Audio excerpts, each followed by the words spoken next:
Hello' students, তোমালোকৰ বহুতে মোক কমেণ্ট কৰি আছিলা যে তোমালোকক এইচ ফাৰ্ষ্ট ইয়েৰৰ অৰ্থাৎ ক্লাছ 11ৰ হিষ্ট্ৰী ছাবজেক্টটোৰ পৰা এইবাৰ পৰীক্ষাত আহিবলগীয়া গোটেই কিতাপখনৰে কমন ইম্পৰ্টেণ্ট প্ৰশ্নৰ উত্তৰ লাগে। গতিকে তোমালোকে কৰা কমেণ্ট অনুসৰি আজি মই তোমালোকৰ বাবে এইচ ফাৰ্ষ্ট ইয়েৰৰ অৰ্থাৎ ক্লাছ 11ৰ হিষ্ট্ৰী ছাবজেক্টটোৰ পৰা এইবাৰ পৰীক্ষাত আহিবলগীয়া গোটেই কিতাপখনৰে কেইবাটাও গুৰুত্বপূৰ্ণ আৰু কমন ইম্পৰ্টেণ্ট প্ৰশ্নৰ উত্তৰ লৈ আহিছোঁ। গতিকে তোমালোকে চিন্তা কৰিবলগীয়া অলপো বিষয় নাই, তোমালোকে ভিডিঅ'টো একদম শেষলৈকে চাই যোৱা। এইখন হৈছে তোমালোকৰ ক্লাছ 11ৰ হিষ্ট্ৰী ছাবজেক্টটোৰ চিলেবাছ। আজি মই তোমালোকক এই প্ৰথমটি অধ্যায়ৰ পৰা আৰম্ভ কৰি একদম শেষৰটি অধ্যায়লৈকে গোটেই প্ৰশ্নৰ উত্তৰ আজি মই তোমালোকক প্ৰদান কৰিম। তোমালোকে পাৰিলে বহি উলিয়াই লোৱা, তোমালোকে প্ৰশ্নৰ উত্তৰখিনি লিখি ল'ব পাৰিবা। চোৱা এতিয়া প্ৰথমটি প্ৰশ্ন, প্ৰথমতে মই তোমালোকক 1 মাৰ্কছৰ প্ৰশ্নৰ উত্তৰ আলোচনা কৰাই দিম। তাৰপিছত তোমালোকৰ 5 and 8 মাৰ্কছৰ লং প্ৰশ্ন আহে, সেই লং প্ৰশ্ন আলোচনা কৰাই দিম। আৰু তোমালোকৰ বিশেষকৈ 5 and 8 মাৰ্কছৰ লং কুৱেশ্যন তোমালোকৰ আদিম মানৱৰ জীৱন প্ৰক্ৰিয়াৰ ওপৰত তোমালোকৰ প্ৰশ্ন হয়, যেনে তোমালোকৰ মানুহৰ বিৱৰ্তনৰ ক্ৰমবিকাশৰ ধাৰাৰ ওপৰত তোমালোকৰ এতিয়ালৈকে দুবাৰ প্ৰশ্ন আহি গৈছে তোমালোকৰ 8 মাৰ্কছৰ লং কুৱেশ্যন। তাৰপিছত আদিম মানুহৰ খাদ্য সংগ্ৰহৰ ব্যৱস্থাৰ ওপৰত প্ৰশ্ন আহে। তাৰপিছত আদিম মানুহৰ সঁজুলি বা আহিলা কিদৰে নিৰ্মাণ কৰিছিল তাৰ ওপৰত প্ৰশ্ন আহে। তাৰপিছত ৰোমান যুগৰ শিক্ষা ব্যৱস্থাৰ ওপৰতো প্ৰশ্ন আহে।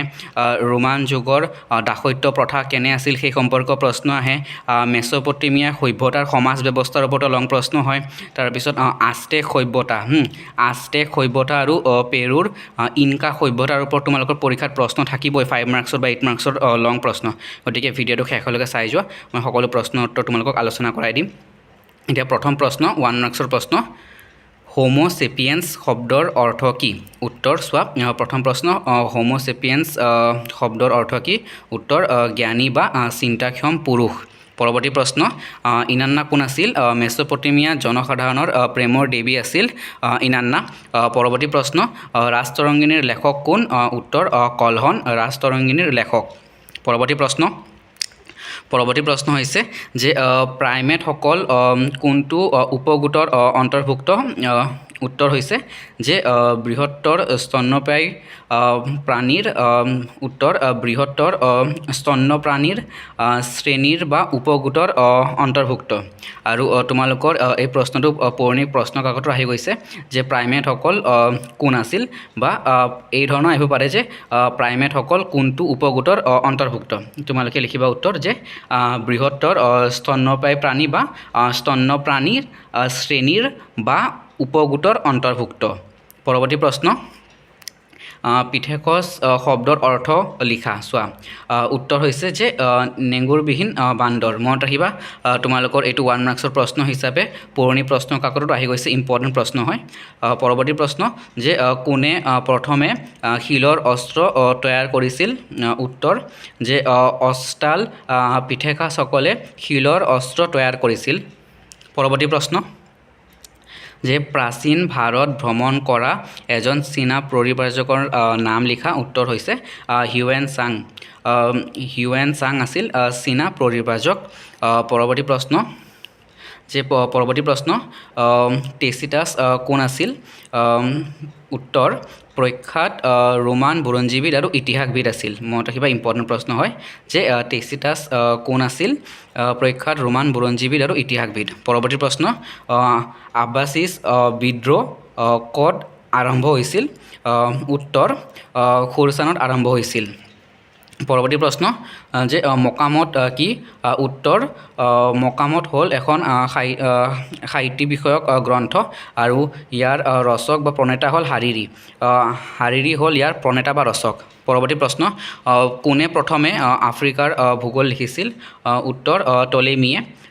পৰৱৰ্তী প্ৰশ্ন, মাৰ্ক ব্লকৰ গ্ৰন্থখনৰ নাম লিখা। ইম্পৰ্টেণ্ট প্ৰশ্ন, দুবাৰ আহি গৈছে আৰু গ্ৰন্থৰ ওপৰত তোমালোকৰ প্ৰশ্ন হয়। আৰু তোমালোকৰ 1 মাৰ্কছৰ প্ৰশ্ন হিচাপে কেতিয়াবা গ্ৰন্থৰ নাম দি দিয়ে, ৰচকৰ নাম লিখিব দিয়ে, আৰু কেতিয়াবা ৰচকৰ নাম দিয়ে আৰু তোমালোকক লিখিব দিয়ে যে কোনে কি গ্ৰন্থ ৰচনা কৰিছিলে।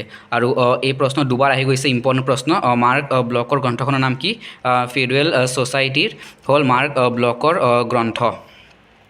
পৰৱৰ্তী প্ৰশ্ন, প্ৰটেষ্টাণ্ট সংস্কাৰ আন্দোলনৰ নেতা কোন আছিল? Martin Luther. পৰৱৰ্তী প্ৰশ্ন, এজন বুদ্ধিজীৱীৰ নাম লিখা যিজনে দেখুৱাইছিল যে জ্ঞান বিশ্বাসৰ পৰা পৃথক। ইয়াৰ উত্তৰ হ'ব প্লেটো। মনত ৰাখিবা প্লেটো। পৰৱৰ্তী প্ৰশ্ন তোমালোকৰ পৰীক্ষাত 2 মাৰ্কছৰ প্ৰশ্ন হ'ব, ইম্পৰ্টেণ্ট কমন প্ৰশ্ন, যে 10 আৱাৰ্ছ বিলৰ দুটা অনুচ্ছেদ লিখা। আৰু 10 আৱাৰ্ছ বিলৰ ওপৰত তোমালোকৰ মুঠতে চমুটোকা হিচাপেও তোমালোকৰ 1 মাৰ্কছৰ বা 2 মাৰ্কছৰ প্ৰশ্ন হিচাপে হ'ব পাৰে। যদি আহে যে 10 আৱাৰ্ছ বিল কি, তোমালোকে ইয়াৰে এটা পইণ্ট লিখি দিবা। আৰু 2 মাৰ্কছৰ প্ৰশ্ন হ'লে 2টা পইণ্ট লিখিবা। ইম্পৰ্টেণ্ট প্ৰশ্ন হয় আৰু চমুটোকা হিচাপে আহিলেও তোমালোকে 2 মাৰ্কছৰ হিচাপে এবাৰ আহিছিলে, গতিকে তোমালোকে 2 মাৰ্কছৰ হিচাপে আহিলে দুটা পইণ্ট তোমালোকে মিলাই লিখি দিব পাৰিবা। মুঠতে ইম্পৰ্টেণ্ট প্ৰশ্ন হয় 10 আৱাৰ্ছ বিল। চোৱা, এই বিলৰ দুটা অনুচ্ছেদ হ'ল যে এই আইনৰ দ্বাৰা 9 বছৰৰ তলৰ শিশুক কাৰখানাত শ্ৰমিক হিচাপে নিযুক্তি দিয়া প্ৰথা বন্ধ কৰিছিল। আৰু দ্বিতীয়তে 9 বছৰৰ পৰা 16 বছৰৰ শ্ৰমিকৰ বাবে দৈনিক কামৰ সময় 12 ঘণ্টা কৰা হৈছিল। ইম্পৰ্টেণ্ট প্ৰশ্ন। পৰৱৰ্তী প্ৰশ্ন, যে সোণৰ সন্ধানত খৰখেদা বুলিলে কি বুজা? এই প্ৰশ্নটো পৰীক্ষাত তোমালোকৰ সোণৰ বাবে দৌৰ বুলিলে কি বুজা এই ধৰণে আহিছিলে। চোৱা, উত্তৰ যে 1840ৰ দশকত আমেৰিকাৰ কেলিফৰ্ণিয়াত সোণৰ খনি আৱিষ্কাৰ হয়। ইয়াৰ ফলত ইউৰোপীয় লোকসকলৰ সোণ সংগ্ৰহৰ প্ৰতি উৎকণ্ঠা বাঢ়ে। ফলত আৰম্ভ হ'ল ইউৰোপীয়সকলৰ মাজত সোণৰ বাবে খৰখেদা বা দৌৰ। হাজাৰ হাজাৰ ইউৰোপীয় লোকে ক্ষিপ্ৰ গতিত বা তীব্ৰ গতিত সোণ সংগ্ৰহৰ মানসেৰে আমেৰিকালৈ ঢাপলি মেলিলে। ইয়াকে সোণৰ বাবে খৰখেদা বা দৌৰ বুলিও কোৱা হয়। ইম্পৰ্টেণ্ট প্ৰশ্ন। পৰৱৰ্তী প্ৰশ্ন হৈছে শালজৰ কি? ইম্পৰ্টেণ্ট প্ৰশ্ন, পৰীক্ষাত আহিবলগীয়া ইম্পৰ্টেণ্ট প্ৰশ্ন, দুবাৰ আহি গৈছে তোমালোকৰ ইম্পৰ্টেণ্ট প্ৰশ্ন। চোৱা, যে শালজৰ কি? উত্তৰ, জাহাজৰ জৰিয়তে সামগ্ৰী কঢ়িয়াই নিয়াৰ কাৰণে প্ৰথমে ইংলেণ্ডত খাল বা কেনেল খন্দাৰ ব্যৱস্থা কৰা হৈছিল। 1790 চনৰ পৰা 1810 চনৰ ভিতৰত হোৱা এই প্ৰচেষ্টাকে শালজৰ বুলি কোৱা হয়। ইম্পৰ্টেণ্ট প্ৰশ্ন। পৰৱৰ্তী প্ৰশ্ন 2 মাৰ্কছৰ প্ৰশ্ন হিচাপে ইম্পৰ্টেণ্ট হয় তোমালোকৰ। পৰৱৰ্তী প্ৰশ্ন আমি এতিয়া আহিছোঁ লং কুৱেশ্যন, 5 and 8 মাৰ্কছৰ লং কুৱেশ্যন। আৰু মই আৰম্ভণিতে কৈছোঁ যে মানুহৰ ক্ৰমবিকাশৰ ধাৰা নাইবা মানৱ বিৱৰ্তনৰ ক্ৰমবিকাশৰ ওপৰত তোমালোকৰ প্ৰশ্ন হয়। গতিকে চোৱা, এই প্ৰশ্নটো তোমালোকক মানে 2-3 ধৰণে পৰীক্ষাত সুধিব পাৰে। গতিকে মানৱ ক্ৰমবিকাশৰ কাহিনী চমুকৈ বৰ্ণনা কৰা, অথবা আধুনিক মানৱৰ ক্ৰমবিকাশৰ কাহিনীৰ চমু ইতিহাস ব্যাখ্যা কৰা, নাইবা মানৱ বিৱৰ্তনৰ ক্ৰমবিকাশৰ ধাৰা আলোচনা কৰা। তোমালোকৰ 3টা প্ৰশ্নৰ উত্তৰ একেই হ'ব। তোমালোকে আৰম্ভণি কৰিবা ইয়াৰ পৰা উত্তৰ, যে প্ৰাচীন মানৱ বা আধুনিক মানৱৰ ক্ৰমবিকাশৰ কাহিনী অতি প্ৰাচীন আৰু ৰোমাঞ্চকৰ। হোমোচেপিয়েন্সৰ প্ৰাচীনতম প্ৰমাণবোৰ আফ্ৰিকাৰ বিভিন্ন অঞ্চলত পোৱা গৈছে। ইয়াৰ পৰা আৰম্ভণি কৰিবা। তোমালোকে পেৰেগ্ৰাফ হিচাপে লিখিবা, মই দেখুৱাই দিছোঁ। দ্বিতীয় পেৰেগ্ৰাফ ষ্টাৰ্ট কৰিবা তোমালোকে, আধুনিক মানৱৰ উৎপত্তি মূল স্থান নিৰ্ণয় কৰাটো অতি কঠিন আৰু বিতৰ্কিত। ইয়াৰ পৰা আৰম্ভ কৰিবা আৰু শেষলৈ লিখিবা, মই দেখুৱাই দি আছোঁ। চোৱা, তাৰপিছত তোমালোকে সামৰিবা ইয়াতে, যে ভিন্নতাৰ ওপৰত প্ৰতিষ্ঠিত। তোমালোকে দেখিব পাৰিছা, মই দেখুৱাই দি আছোঁ। চোৱা, তোমালোকে আৰম্ভণি কৰিবা ইয়াৰ পৰা, আধুনিক মানৱৰ উৎপত্তিৰ পৰা আৰম্ভ কৰিবা। তাৰপিছত তোমালোকে সামৰিবা শেষলৈকে। মই আকৌ দেখুৱাই দি আছোঁ তোমালোকক, মই চিৰিয়েলি গোটেই প্ৰশ্ন দেখুৱাই দি আছোঁ। চোৱা, যে ভিন্নতাৰ ওপৰত প্ৰতিষ্ঠিত। তাৰপিছত দ্বিতীয় পেৰেগ্ৰাফ আৰম্ভ হ'ব ইয়াৰ পৰা, যে স্থানান্তৰ, ইয়াৰ পৰা আৰম্ভণি কৰিবা, স্থানান্তৰৰ পৰা আৰম্ভণি কৰিবা আৰু তোমালোকৰ শেষ হ'ব ইয়ালৈ। চোৱা, যে আফ্ৰিকাৰ দুটা মাত্ৰ অঞ্চলৰ, তাৰপিছত পৰৱৰ্তী পৃষ্ঠা পূৰ্বপুৰুষসকলৰ, ইয়ালৈ দ্বিতীয় পৃষ্ঠা। তাৰপিছত সামৰিবা তোমালোকে ইয়াতে, বিকাশ বা পৰিৱৰ্তনৰে ফল। দেখিব পাৰিছা তোমালোকে। এতিয়া পৰৱৰ্তী প্ৰশ্ন আহিছোঁ, যে আদিম মানৱৰ খাদ্য সম্বন্ধে আলোচনা কৰা। কিদৰে তেওঁলোকে খাদ্য সংগ্ৰহ কৰিছিল, অথবা আদিম মানৱে কেনেকৈ খাদ্য সংগ্ৰহ কৰিছিল সেই বিষয়ে চমুকৈ আলোচনা কৰা। তোমালোকৰ 5 মাৰ্কছৰ বা 8 মাৰ্কছৰ দীঘলীয়া প্ৰশ্ন হ'ব। আদিম মানৱৰ ক্ৰমবিকাশৰ লগে লগে ইয়াৰ খাদ্যৰো প্ৰয়োজন হৈছিল। ইয়াৰ পৰা আৰম্ভণি কৰিবা আৰু তোমালোকে চিৰিয়েলি লিখি যাবা। মই দেখুৱাই দি আছোঁ। তাৰপিছত তোমালোকৰ দ্বিতীয় তোমালোকে পেৰেগ্ৰাফতো লিখিব পাৰা তোমালোকে নাইবা তোমালোকে আলোচনা হিচাপে তোমালোকে বুজি লৈ লিখিব পাৰিবা যে আদিম মানৱে কিদৰে তেওঁলোকে এঠাইৰ পৰা আন ঠাইলৈ ঘূৰি ফুৰিছিলে প্ৰথমতে তেওঁলোকে খেতি কৰা নাছিলে আৰম্ভণি সময়ত তেওঁলোকে এঠাইৰ পৰা আন ঠাইলৈ তেওঁলোকে খাদ্য বিচাৰি ফুৰিছিলে আৰু তেওঁলোকে এঠাইৰ খাদ্য শেষ হ'লে আন ঠাইত তেওঁলোকে খাদ্য বিচাৰি গৈছিলে তোমালোকে দেখিব পাৰিছা শেষলৈ আছে যে বৰ্তমানেও পোৱা যায় ইয়ালৈ লিখিবা পৰৱৰ্তী প্ৰশ্নলৈ আহিছোঁ এতিয়া আমি পৰৱৰ্তী প্ৰশ্ন হৈছে আদিম মানৱৰ আহিলা নিৰ্মাণ সম্বন্ধে আলোচনা কৰা আহিলা নাইবা সঁজুলি হিচাপে তোমালোকৰ এবাৰ আহিছিলে তোমালোকৰ 2 মাৰ্কছৰ প্ৰশ্ন হিচাপে যে আদিম মানুহে কিদৰে সঁজুলি বা আহিলা নিৰ্মাণ কৰে তোমালোকে 5 মাৰ্কছৰ হিচাপে লং প্ৰশ্ন হিচাপে চাই থবা মই দেখুৱাই দি আছোঁ চোৱা প্ৰথম প্ৰশ্ন এতিয়া লং কুৱেশ্যন হিচাপে মই দুটা প্ৰশ্ন দেখুৱাই দিলোঁ এতিয়া থাৰ্ড প্ৰশ্ন 3 নম্বৰ প্ৰশ্ন হৈছে তোমালোকৰ আদিম মানৱৰ আহিলা নিৰ্মাণ সম্বন্ধে আলোচনা কৰা তোমালোকে দেখিছা যে আদিম মানৱৰ জীৱন ধাৰণৰ প্ৰক্ৰিয়াৰ লগত আহিলা নিৰ্মাণৰ সম্পৰ্ক আহি পৰিছিল কিয়নো তেওঁলোকে শিকাৰ কৰাৰ সময়ত বা নিজকে হিংস্ৰ জীৱ জন্তুৰ পৰা ৰক্ষা কৰাৰ ক্ষেত্ৰত তেওঁলোকে বিভিন্ন ধৰণৰ আহিলা নিৰ্মাণ কৰিছিলে যেতিয়া তেওঁলোকে স্থায়ীভাৱে বসতি কৰিবলৈ শিকিলে তেতিয়াৰ পৰাই তেওঁলোকে আহিলা বা সঁজুলি নিৰ্মাণ কৰাও শিকিছিলে তো তোমালোকে ইয়াৰ পৰা আৰম্ভ কৰিবা আৰু তোমালোকে দুটা পেৰেগ্ৰাফত লিখিবা যে আহিলাৰ পৰা জনা যায় আদিম মানৱে আহিলা তৈয়াৰ কৰাৰ প্ৰমাণ প্ৰথমে ইটালীৰ ইথিওপিয়া আৰু কেনিয়াৰ কিছুমান ঠাইত উদ্ধাৰ হোৱা আহিলাৰ পৰা জনা যায় ইয়ালৈ লিখিবা পৰৱৰ্তী প্ৰশ্নলৈ আহিছোঁ এতিয়া আমি পৰৱৰ্তী প্ৰশ্ন হৈছে যে মেচ'পটেমিয়া যুগৰ শাসন ব্যৱস্থা সম্বন্ধে চমুকৈ আলোচনা কৰা অথবা মেচ'পটেমিয়া যুগৰ সমাজ ব্যৱস্থাৰ বিষয়ে চমু আভাস দিয়া শাসন ব্যৱস্থা বা সমাজ ব্যৱস্থা একেই হ'ব তোমালোকে দুয়োটা প্ৰশ্নৰ উত্তৰ একেই হ'ব তোমালোকে পৰীক্ষাত অলপ সম্পৰ্ক দেখা পালেও তোমালোকে লিখি আহিবা তোমালোকে লিখিলে নম্বৰ পাবা যিহেতু তোমালোকৰ 5 and 8 মাৰ্কছৰ লং প্ৰশ্নৰ ওপৰত আকৌ কৈ দিছোঁ যে তোমালোকৰ শাসন ব্যৱস্থা আৰু সমাজ ব্যৱস্থাৰ ওপৰত তোমালোকে মিলাই প্ৰশ্ন তোমালোকে লিখিব পাৰিবা মই অথবা হিচাপে দিছোঁ চোৱা তোমালোকে আৰম্ভণি কৰিবা মেচ'পটেমিয়া যুগত ডাঙৰ ডাঙৰ বহুতো নগৰী গঢ়ি উঠিছিল ইয়াৰ পৰা আৰম্ভ কৰিবা আৰু তোমালোকে পেৰেগ্ৰাফ হিচাপে লিখিবা দ্বিতীয় পেৰেগ্ৰাফ হৈছে চোৱা ৰজা আৰু প্ৰজাৰ মাজৰ সম্পৰ্ক ইয়াৰ পৰা লিখিবা তাৰপিছত তোমালোকে তৃতীয় পেৰেগ্ৰাফ আৰম্ভ কৰিবা যে শাসন কাৰ্যত জনসাধাৰণে ৰজাক সহায় কৰিছিল তাৰপিছত তোমালোকে সামৰিবা যে যুদ্ধবন্দী ইয়াৰ পৰা আৰম্ভ কৰিবা আৰু তোমালোকে সেই লোকসকলে মন্দিৰ তাৰপিছত দ্বিতীয় পৰৱৰ্তী পৃষ্ঠালৈ যাবা বা ৰজাৰ ফালৰ পৰা প্ৰয়োজনীয় ইয়ালৈ লিখিবা এইটো তোমালোকৰ শেষ আৰু অন্তিম পেৰেগ্ৰাফ হ'ব পৰৱৰ্তী প্ৰশ্নলৈ গৈছোঁ আমি পৰৱৰ্তী প্ৰশ্ন হৈছে যে কিউনিফৰ্ম বুলিলে কি বুজা কিউনিফৰ্ম হ'ল চিহ্ন লিপি মনত ৰাখিবা 1 মাৰ্কছৰ প্ৰশ্ন হ'ব পাৰে তোমালোকৰ এইটো 2 মাৰ্কছৰ প্ৰশ্ন হিচাপে আহিব পাৰে 1 মাৰ্কছৰ প্ৰশ্ন হিচাপে তোমালোকৰ এবাৰ আহিও গৈছিলে গতিকে ইম্পৰ্টেণ্ট প্ৰশ্ন 2 মাৰ্কছৰ কাৰণে চাবা পৰৱৰ্তী প্ৰশ্ন হৈছে যে মেচ'পটেমিয়া যুগৰ মানুহৰ সাক্ষৰতাৰ বিষয়ে চমুকৈ লিখা তোমালোকে দুটা পেৰেগ্ৰাফত তোমালোকে বনাই লিখিব পাৰিবা যে মেচ'পটেমিয়া যুগৰ মানুহ কম সংখ্যকে শিক্ষিত বা সাক্ষৰ আছিল অৰ্থাৎ মেচ'পটেমিয়া যুগৰ শিক্ষা ব্যৱস্থাৰ ওপৰতো প্ৰশ্ন আহিলে তোমালোকে এইটো লিখিব পাৰিবা মনত ৰাখিবা সাক্ষৰতা বা শিক্ষা ব্যৱস্থাৰ ওপৰত পৰৱৰ্তী প্ৰশ্নলৈ গৈ আছোঁ এতিয়া আমি তোমালোকে ইয়ালৈ লিখিবা যে ভাষাও সহজ নাছিল ইয়ালৈ লিখিবা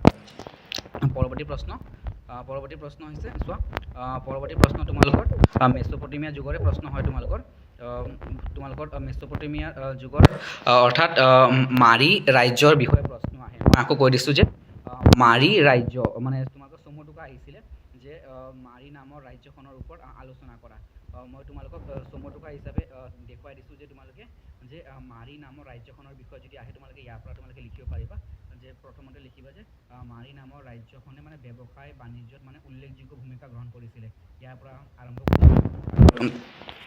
তোমালোকে সামৰিবা তোমালোকে ইয়াৰ পিছত দ্বিতীয়টো পেৰেগ্ৰাফত দুটা পেৰেগ্ৰাফত লিখিব পাৰিবা যে এইদৰে লিখিবা যে এনেদৰে মই দেখুৱাই দি আছোঁ যে লিখিবা যে এনেদৰে মাৰি ৰাজ্য সামৰিক শক্তিশালী নাছিল যদিও ব্যৱসায় বাণিজ্যৰ জৰিয়তে ৰাজ্যখন অৰ্থনৈতিকভাৱে শক্তিশালী হৈ পৰিছিল মই আকৌ দেখুৱাই দিছোঁ ইম্পৰ্টেণ্ট চমু টোকা হিচাপে তোমালোকৰ আহিছিলে আৰু তোমালোকে পৰীক্ষাত পাবা যে তোমালোকে 2 মাৰ্কছৰ প্ৰশ্ন হিচাপে তোমালোকে অহাৰ সম্ভাৱনা বেছি আছে 2 মাৰ্কছৰ বা 5 মাৰ্কছৰ হিচাপে তোমালোকে পাবা যে মাৰি সাম্ৰাজ্যৰ ওপৰত তোমালোকৰ প্ৰশ্ন হ'ব চোৱা যে মাৰি নামৰ ৰাজ্যখনে ব্যৱসায় আৰু তোমালোকে সামৰিবা ইয়াতে যে অৰ্থনৈতিকভাৱেও শক্তিশালী হৈ পৰিছিল। এতিয়া পৰৱৰ্তী প্ৰশ্নলৈ গৈছোঁ আমি। পৰৱৰ্তী প্ৰশ্ন, ৰোমান যুগৰ খনিজ সম্পদৰ বিষয়ে চমুকৈ উল্লেখ কৰা অথবা ৰোমান যুগৰ শিল্প উদ্যোগৰ বিষয়ে চমুকৈ লিখা। তোমালোকে উত্তৰ লিখিবা ৰোমান যুগত কিছুমান খনিজাত সামগ্ৰীৰ বিষয়ে জানিব পাৰি, ইয়াৰ পৰা লিখিবা। আৰু তোমালোকে সামৰিবা, এটা পেৰেগ্ৰাফতে সামৰিবা, দেখিব পাৰিছা ব্যৱহাৰো সূচনা ঘটিছিল। পৰৱৰ্তী প্ৰশ্নলৈ গৈ আছোঁ আমি। পৰৱৰ্তী প্ৰশ্ন, প্ৰাচীন ৰোমান সাম্ৰাজ্যৰ সমলসমূহৰ বিষয়ে আলোচনা কৰা। তোমালোকে উত্তৰ হিচাপে সভ্যতা আৰু সংস্কৃতিৰ বিকাশৰ দিশত প্ৰাচীন ৰোমান সাম্ৰাজ্যই এক গুৰুত্বপূৰ্ণ ভূমিকা পালন কৰিছিল, ইয়াৰ পৰা আৰম্ভ কৰিবা। পৰৱৰ্তী পৃষ্ঠাত মই দেখুৱাই দি আছোঁ। আমাৰ পৰৱৰ্তী পৃষ্ঠা হৈছে যে সাম্ৰাজ্য গঢ়ি উঠিছিল, অৰ্থাৎ উক্ত তিনিখন মহাদেশ জুৰি ৰোমান সাম্ৰাজ্য গঢ়ি উঠিছিল। ইয়াৰ পৰা তোমালোকে তৃতীয়টো পেৰেগ্ৰাফ আৰম্ভ কৰিবা। প্ৰাচীন ৰোমান সাম্ৰাজ্যৰ বিষয়ে জানিবলৈ হ'লে ইয়াৰ পৰা আৰম্ভ কৰিবা। প্ৰথমতে আৰু দ্বিতীয়তে তোমালোকে দুটা ভাগত লিখিবা, দেখিব পাৰিছা প্ৰথমতে আৰু দ্বিতীয়তে। মই দ্বিতীয়তে দেখুৱাই দি আছোঁ, চোৱা এইটো হৈছে দ্বিতীয়তে। নথি পত্ৰৰ জৰিয়তেও দেখিব পাৰিছা প্ৰাচীন ৰোমান যুগৰ বিষয়ে জানিব পাৰি। আৰু তোমালোকে সামৰিবা ইয়াতে যে সকলো দিশ সম্পৰ্কেও জানিব পাৰোঁ। পৰৱৰ্তী প্ৰশ্ন, আমাৰ পৰৱৰ্তী প্ৰশ্ন হৈছে ৰোমান যুগৰ শিক্ষা ব্যৱস্থা বা শিক্ষা সম্পৰ্কে আলোচনা কৰা। চোৱা তোমালোকে লং প্ৰশ্ন হিচাপে 5 মাৰ্কছৰ হিচাপে ৰোমান যুগৰ শিক্ষা ব্যৱস্থা আৰু ৰোমান যুগৰ দাসত্ব প্ৰথাৰ ওপৰত গুৰুত্বপূৰ্ণ প্ৰশ্ন। আৰু ইতিমধ্যে মই কৈ দিছোঁ যে ৰোমান যুগৰ তোমালোকৰ ৰোমান যুগৰ শিল্প উদ্যোগৰ ওপৰতো প্ৰশ্ন আহে, মই কৈ দিছোঁ ইতিমধ্যে। চোৱা ৰোমান যুগৰ শিল্প উদ্যোগ বা খনিজ সম্পদৰ বিষয়ে ইম্পৰ্টেণ্ট প্ৰশ্ন হয়। চোৱা এতিয়া পৰৱৰ্তী প্ৰশ্নলৈ আমি গৈ আছোঁ। আমাৰ পৰৱৰ্তী প্ৰশ্ন হৈছে ৰোমান যুগৰ শিক্ষা ব্যৱস্থা। তোমালোকে ইয়াৰ পৰা আৰম্ভ কৰিবা। তোমালোকক মই দেখুৱাই দি আছোঁ পেৰেগ্ৰাফ হিচাপে। চোৱা যে তোমালোকে ইয়াৰ পৰা এটা পেৰেগ্ৰাফত বা দুটা পেৰেগ্ৰাফত লিখিব পাৰিবা। প্ৰথম হৈছে তোমালোকৰ ৰোমান যুগৰ শিক্ষাৰ সম্পৰ্কে আলোচনা কৰা। তোমালোকে লিখিবা এটা পেৰেগ্ৰাফত যে ছবিৰ নমুনা পোৱা হৈছিল। তাৰপিছত তোমালোকে লিখিবা দ্বিতীয় পেৰেগ্ৰাফ। চোৱা দ্বিতীয় পেৰেগ্ৰাফ তোমালোকে দেখিব পাৰিছা দুটা পেৰেগ্ৰাফত উত্তৰটো তোমালোকে ধুনীয়াকৈ লিখিব পাৰিবা যে পাপিৰাছ নামৰ কাগজেৰে কি কয় লিখা পঢ়া কৰা হৈছিল। 1 মাৰ্কছৰ প্ৰশ্ন হিচাপে তোমালোকৰ এবাৰ আহিছিলে যে পাপিৰাছ কি। তোমালোকে লিখিবা যে লিখন সামগ্ৰী হিচাপে ব্যৱহাৰ কৰা এবিধ কাগজ, মনত ৰাখিবা। পৰৱৰ্তী প্ৰশ্নলৈ গৈ আছোঁ এতিয়া আমি। আমাৰ পৰৱৰ্তী প্ৰশ্ন হৈছে যে ৰোমান যুগৰ কৃষি প্ৰণালীৰ বিষয়ে চমুকৈ লিখা। তোমালোকে প্ৰথমতে লিখিবা ৰোমান যুগৰ লোকসকল প্ৰধানতঃ মানে কৃষিৰ ওপৰত নিৰ্ভৰশীল আছিল, কৃষিয়েই আছিল জীৱিকাৰ প্ৰধান উৎস। তাৰপিছত তোমালোকে নেক্সট পেৰেগ্ৰাফ আৰম্ভ কৰিবা। নেক্সট পেৰেগ্ৰাফ দেখিব পাৰিছা যে ৰোমান সাম্ৰাজ্যৰ বেছিভাগ অঞ্চলেই আছিল সাৰুৱা। আৰু শেষ কৰিবা সামৰণি যে কৃষি উৎপাদন হৈছিল। তাৰপিছত আনহাতে ৰোমান সাম্ৰাজ্যৰ ইয়াৰ পৰা আৰম্ভ কৰিবা আৰু লগত লৈ ফুৰিছিল, ইয়াতে সামৰিবা। পৰৱৰ্তী প্ৰশ্নলৈ গৈ আছোঁ আমি। আমাৰ পৰৱৰ্তী প্ৰশ্ন হৈছে ৰোমান যুগৰ দাসত্ব প্ৰথা সম্বন্ধে আলোচনা কৰা। ইম্পৰ্টেণ্ট প্ৰশ্ন, ভেৰি ইম্পৰ্টেণ্ট প্ৰশ্ন। তোমালোকে পেৰেগ্ৰাফত লিখিবা, মই দেখুৱাই দিছোঁ। উত্তৰ মানৱ সমাজৰ আদিম অৱস্থাৰ পৰা ইয়াৰ পৰা আৰম্ভ কৰিবা। সমাজত দাস প্ৰথাৰ প্ৰচলনৰ কথা জনা যায়, ইয়াৰ পৰা আৰম্ভ কৰিবা। তাৰপিছত তোমালোকে পেৰেগ্ৰাফ হিচাপে লিখিবা যে ৰোমান সাম্ৰাজ্যটো হোৱা নাছিল, যে ইয়াৰ ব্যতিক্ৰম অৰ্থাৎ মানে দাসত্ব প্ৰথা সকলোতেই মানে প্ৰচলন আছিল আৰু ইয়াৰ ব্যতিক্ৰম ৰোমান সাম্ৰাজ্যটো হোৱা নাছিল, অৰ্থাৎ ৰোমান সাম্ৰাজ্যটো দাসত্ব প্ৰথা প্ৰচলন আছিল। তাৰপিছত ৰোমান সাম্ৰাজ্যৰ দ্বিতীয়টো পেৰেগ্ৰাফ আৰম্ভ কৰিবা। ৰোমান সাম্ৰাজ্যৰ প্ৰথম ইয়াৰ পৰা আৰম্ভ কৰিবা। তাৰপিছত তৃতীয় পেৰেগ্ৰাফ দাসসকলৰ জীৱন, ইয়াৰ পৰা আৰম্ভ কৰিবা। তাৰপিছত তোমালোকে সামৰিবা বাধ্য কৰোৱা হৈছিল। মই আকৌ দেখুৱাই দিছোঁ, চোৱা যে ইয়াৰ পৰা তোমালোকে দ্বিতীয় পেৰেগ্ৰাফ ইয়াৰ পৰা আৰম্ভ কৰিবা। তৃতীয় পেৰেগ্ৰাফ ইয়াৰ পৰা সামৰিবা যে দাসসকলৰ জীৱন ধাৰণৰ মানদণ্ড, ইয়াৰ পৰা আৰম্ভণি কৰিবা আৰু সামৰিবা শেষত। চোৱা দেখুৱাই দিছোঁ যে বাধ্য কৰোৱা হৈছিল। পৰৱৰ্তী প্ৰশ্নলৈ গৈ আছোঁ আমি। আমাৰ পৰৱৰ্তী প্ৰশ্ন হৈছে গীৰ্জা চহৰৰ বিষয়ে আলোচনা কৰা। তোমালোকৰ চমুটোকা হিচাপে আহিছিলে 2 মাৰ্কছৰ হিচাপে। 5 মাৰ্কছৰ হিচাপে আহিলেও তোমালোকে ইয়াৰ পৰা লিখিব পাৰিবা। চোৱা যে গীৰ্জা চহৰ কি আছিলে বা গীৰ্জা চহৰ কিদৰে তৈয়াৰ কৰা হৈছিলে বা গীৰ্জা চহৰৰ নিৰ্মাণ কৌশল, তোমালোকৰ প্ৰশ্নটো বিভিন্ন ধৰণে হ'ব পাৰে, তোমালোকে ইয়াৰ পৰা লিখিব পাৰিবা। মই দেখুৱাই দিছোঁ, চোৱা তোমালোকে সামৰিবা যে বহু বছৰ লাগিছিল।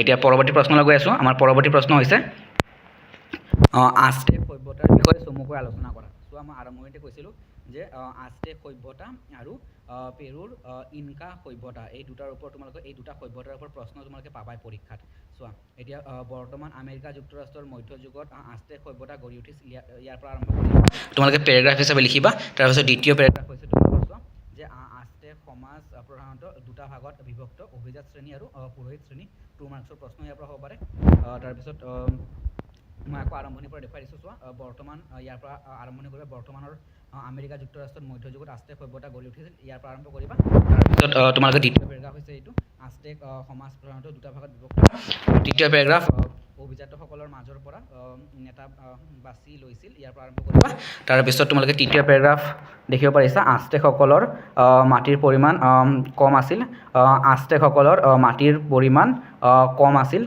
ইয়াৰ পৰা আৰম্ভ কৰিবা তৃতীয় পেৰেগ্ৰাফ দেখিছা তোমালোকে তৃতীয় পেৰেগ্ৰাফ যে আজটেকসকলৰ মাটিৰ পৰিমাণ কম আছিল তাৰপিছত তোমালোকে চতুৰ্থ পেৰেগ্ৰাফ দেখিব পাৰিছা আজটেক সভ্যতা গ্ৰাম্য সভ্যতা আছিল মই আকৌ দেখুৱাই দিছোঁ তোমালোকৰ তৃতীয় পেৰেগ্ৰাফ দেখিব পাৰিছা চতুৰ্থ পেৰেগ্ৰাফ আজটেক সভ্যতা গ্ৰাম্য সভ্যতা আছিল তাৰপিছত শেষৰ পেৰেগ্ৰাফ হৈছে দেখিব পাৰিছা পুৰুষসকলক শিক্ষা গ্ৰহণৰ সুবিধা দিয়া হৈছিল ইয়াৰ পৰা তাৰপিছত শেষলৈ সামৰিবা যে আজটেক সভ্যতাৰ পতন ঘটে পৰৱৰ্তী প্ৰশ্ন আৰু আজিৰ অন্তিম প্ৰশ্ন আৰু ইম্পৰ্টেণ্ট প্ৰশ্ন পৰীক্ষাত আহিবলগীয়া পেৰুৰ ইনকা সভ্যতাৰ বিষয়ে চমু আভাস দিয়া চ' পেৰুৰ ইনকা সভ্যতাৰ ওপৰত তোমালোকৰ প্ৰশ্ন থাকিবই তোমালোকৰ 2 মাৰ্কছৰ হওক 5 মাৰ্কছৰ হওক বা 8 মাৰ্কছৰ প্ৰশ্ন থাকিবই তোমালোকে আৰম্ভণি কৰিবা দক্ষিণ আমেৰিকাৰ পৰা আৰম্ভ কৰিবা তাৰপিছত তোমালোকে পেৰেগ্ৰাফ হিচাপে লিখিবা মই যিদৰে পেৰেগ্ৰাফ হিচাপে দেখুৱাই দিছোঁ চোৱা তাৰপিছত তোমালোকে তিনিটা পেৰেগ্ৰাফত সামৰিবা তাৰপিছত শেষৰ পেৰেগ্ৰাফ হৈছে ইনকাসকল অতি দক্ষ নিৰ্মাতা আছিল আৰু শেষত তোমালোকে সামৰিবা যে কৃষি আছিল ইনকা সভ্যতাৰ লোকৰ জীৱিকাৰ প্ৰধান উৎস ইনকা সভ্যতাৰ ওপৰত তোমালোকৰ বিভিন্ন প্ৰশ্ন হ'ব পাৰে ইনকা সভ্যতাৰ ওপৰত শিক্ষা ব্যৱস্থাৰ ওপৰত প্ৰতিটো পেৰেগ্ৰাফতে এটা এটা তোমালোকৰ প্ৰশ্ন হ'ব পাৰে যে ইনকাসকলৰ নিৰ্মাতাৰ বিষয়ে আলোচনা কৰা তাৰপিছত ইনকাসকলৰ সভ্যতাৰ বিষয়ে আলোচনা কৰা ইনকা লোকসকলৰ জীৱিকাৰ প্ৰধান উৎস কি আছিল কৃষি আছিল তাৰপিছত ইনকা সভ্যতাৰ শিক্ষা ব্যৱস্থাৰ ওপৰতো তোমালোকৰ প্ৰশ্ন হ'ব পাৰে দেখিছা প্ৰতিটো পেৰেগ্ৰাফত তোমালোকৰ এটা এটা মানে ইম্পৰ্টেণ্ট প্ৰশ্ন হ'ব পাৰে গতিকে তোমালোকৰ 5 বা 8 মাৰ্কছৰ লং প্ৰশ্ন হ'ব পাৰে আৰু প্ৰতিটো দফাৰ পৰা 2 মাৰ্কছৰ প্ৰশ্ন হ'ব পাৰে গতিকে মই আকৌ দেখুৱাই দিছোঁ চোৱা ইনকাসকল অতি দক্ষ নিৰ্মাতা আছিল তাৰপিছত কৃষি আছিল ইনকা সভ্যতাৰ লোকৰ জীৱিকাৰ প্ৰধান উৎস তাৰপিছত দেখিব পাৰিছা ইনকা সভ্যতাৰ লোকসকল শিক্ষাত বিশেষ আগবঢ়া নাছিল সেয়েহে হিচাপ ৰখাৰ কাৰণে এক বিশেষ পদ্ধতি গ্ৰহণ কৰিছিল ইয়াকে কুইপা বুলি কোৱা হয় এই পদ্ধতিত তেওঁলোকে ৰছীত গাঁঠি দি হিচাপ ৰাখিছিল আৰু সূতা গাঁঠি ইনকাসকলে কিছুমান ভিডিঅ' প্ৰস্তুত কৰিছিল গতিকে এইটো তোমালোকৰ অন্তিম প্ৰশ্ন আছিলে পৰৱৰ্তী ভিডিঅ'ত মই আৰু কেইবাটাও মানে পৰীক্ষাত আহিবলগীয়া ইম্পৰ্টেণ্ট একদম কমন ইম্পৰ্টেণ্ট প্ৰশ্ন দিম 1 আৰু 2 মাৰ্কছৰ প্ৰশ্ন আজিৰ ভিডিঅ'ত মই ইম্পৰ্টেণ্ট গোটেইখিনি দি দিলোঁ পৰৱৰ্তী ভিডিঅ'ত মই তোমালোকক 2 মাৰ্কছৰ পৰীক্ষাত আহিবলগীয়া আৰু 1 মাৰ্কছৰ পৰীক্ষাত আহিবলগীয়া কেইটামান প্ৰশ্ন দিম তাৰ উপৰিও 5 and 8 মাৰ্কছৰ পৰীক্ষাত আহিবলগীয়া লং প্ৰশ্ন মই আৰু কেইটামান আছে দিম ইয়াৰ পিছতে মই পৰৱৰ্তী ভিডিঅ'তে মই আপলোড কৰিম গতিকে তোমালোকে ভিডিঅ'টো সকলোকে শ্বেয়াৰ কৰি দিবা সকলোৱে ভালদৰে পঢ়ি থাকিবা আৰু পৰীক্ষাত তোমালোকে প্ৰশ্ন তোমালোকে সকলো প্ৰশ্নৰ উত্তৰ কৰি আহিবা আৰু অলপ সম্পৰ্ক থাকিলেও প্ৰশ্ন তোমালোকে যি পঢ়ি গৈছা তাৰ ওপৰত বুজিয়ে তোমালোকে ধুনীয়াকৈ লিখি আহিবা লং প্ৰশ্ন তোমালোকে নম্বৰ পাবা ঠিক আছে গতিকে সকলোৱে ভালদৰে পঢ়ি থাকিবা আৰু